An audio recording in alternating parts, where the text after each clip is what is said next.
इस तरह की घटनाएं करते हैं, एक कलाकार के तौर पे मैं सोशल मीडिया पे दुखी हो के बोल रहा हूं कि क्या आपका मेहनत किया हुआ, आपकी नौकरी लग रही, कोई आपका नौकरी छुड़ा दे, कितना गंदा लगेगा आपको।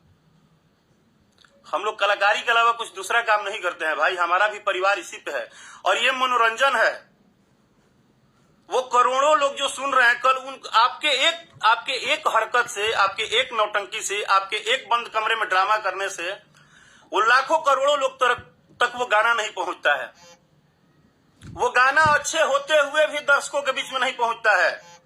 इसलिए नहीं पहुंचता है कि आप उसको 20 बार क्लेम करके पता नहीं क्या किया, ये तो गूगल कितना नौटंकी हो, हमनी के पता नहीं, हमनी के जब गाना बजाना शुरू भई रहे सब ड्रामे ना रहे, ओकरे तो कैसेट लागत रहे, बाजत रहे, जेकरा में क्वालिटी रहे वो बाजत रहे।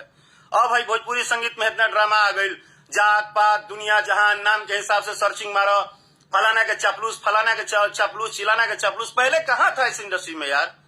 आज से 10 साल पहले वो बजता था जिसके गाने अच्छे होते थे, जिनके गानों में दम होता था। अब तो क्या है कि गाना अच्छा भी है तो 10 को रिपोर्ट मार दा, गाना वही दिन ठंडा हो जाए। क्या हो जाएगा?